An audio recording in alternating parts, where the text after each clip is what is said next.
বাংলাদেশের বদল চাই, বাংলাদেশের রাজনৈতিক সংস্কৃতির পরিবর্তন আমরা চাই। রাষ্ট্রে যে ক্ষমতায় যায় কেন শোষক হয়, কেন যে নির্যাতন করে, নির্যাতিতর পক্ষে কেন থাকে না, প্রধানমন্ত্রী এবং রাষ্ট্রপতির ভিতরে যে ক্ষমতার পাওয়ারের যে বৈষম্য সেটার প্রতিরোধ করতে হবে।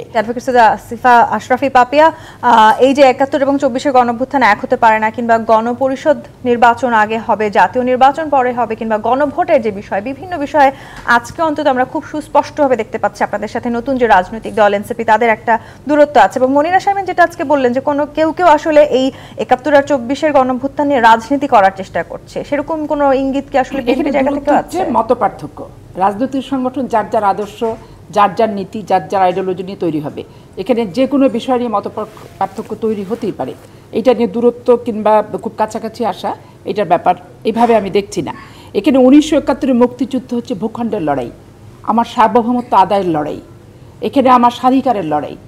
আর এখানে ৯টা মাসব্যাপী যুদ্ধ, ৩০ লক্ষ রক্তের বিনিময়ে অর্জিত পশ্চিম দিগন্তে সবুজের বুকে লাল পতাকা, স্বাধীনতা, সার্বভৌমত্ব, এইটার সাথে কোনো যুদ্ধ আপনি ৯ বছর এরশাদ বিরোধী আন্দোলন বলেন, ৯৬ থেকে ২০০১ পর্যন্ত হাসিনা বিরোধী আন্দোলন বলেন, ২০০৮ থেকে শুরু করে অদ্যাবধি ২৪ পর্যন্ত আন্দোলন, ওইটার সাথে কোনোটাই সবগুলো একত্রিত করলেও কখনোই একভাবে দেখা যাবে না। এই ব্যাপারে রাষ্ট্রীয় ঐক্য হওয়া দরকার। মুক্তিযুদ্ধ মুক্তিযুদ্ধই, এই যুদ্ধের সাথে স্বাধীনতাপ্রাপ্ত বাংলাদেশের রাজনৈতিক সংগঠন তাদের রাজনৈতিক অধিকার আদায় এবং অধিকার হরণের যে লড়াই, এইটার সাথে ওইটার সাথে মিলালে কিন্তু মানে মুক্তিযুদ্ধের যে তাৎপর্য, মুক্তিযুদ্ধের যে আত্মত্যাগ, মুক্তিযুদ্ধের যে মর্যাদাটা, এটা হানি হয়ে যায়। এই জন্য আমি কখনোই, আর জুলাই আর আগস্টের অভ্যুত্থান এটা ১০ দিনের ব্যাপার না, ১৫ দিনের ব্যাপার না। যেদিন থেকে বাংলাদেশে 111 আসছে, ২০০৮ সালে সমঝোতা নির্বাচন, ১৪ সালে ভোটারবিহীন নির্বাচন, ১৮ সালে নিশিরাতের নির্বাচন, ২৪-এ ওই সমঝোতা, নিশিরাত, ভোটারবিহীন এই অবৈধ শাসনটাকে একটা মেয়াদ উত্তীর্ণের একটা ডেট ফিক্সড করে ২৪ সালে যে একটা তারা শিডিউল ঘোষণা করলো এই মেয়াদটাকে রিনিউয়াল করার জন্য, সেইটার বিরুদ্ধে লড়াই। শুধুমাত্র নির্বাচনের জন্য আন্দোলন হয়নি কি আত্মাহুতি হয়নি, এটাও যেমন সত্য। আর ক্ষমতায় যে রাজনৈতিক সংগঠন করে ওই রাজনৈতিক সংগঠনের তাদের প্রতিষ্ঠা করতে কতটুকু সময় লাগবে, তাদের সুযোগ সুবিধা দিয়ে লালন পালন করে কতটুকু সাবাল্য করা যাবে, সেই সময় পর্যন্ত অপেক্ষা করে নির্বাচন, এটাও কিন্তু জুলাই আগস্টের মর্মার্থ কিংবা ভাবার্থ ভিতরে এটাও কিন্তু আসে না।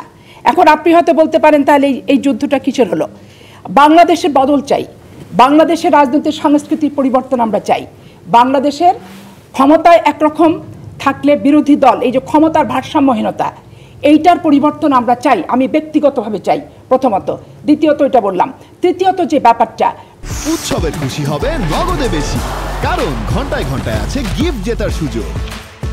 প্রধানমন্ত্রী এবং রাষ্ট্রপতির ভিতরে যে ক্ষমতার পাওয়ারের যে বৈষম্য সেটার প্রতিরোধ করতে হবে। আজকে বিচার বিভাগ স্বতন্ত্র সচিবালয় দরকার, এই পরিবর্তনটা আমরা চাই। রাষ্ট্রে যে ক্ষমতায় যায় কেন শোষক হয়, কেন যে নির্যাতন করে, নির্যাতিতর পক্ষে কেন থাকে না, জনগণের প্রতিনিধি, জনগণের মালিক রাষ্ট্রীয় ক্ষমতায় যাওয়ার পরে কেন সেই রূপটা আমরা দেখতে পাই না, এই কারণগুলো উদ্ঘাটন করতে গেলে যে বিষয়গুলো আসতেছে সেইটার হচ্ছে সংস্কার দরকার।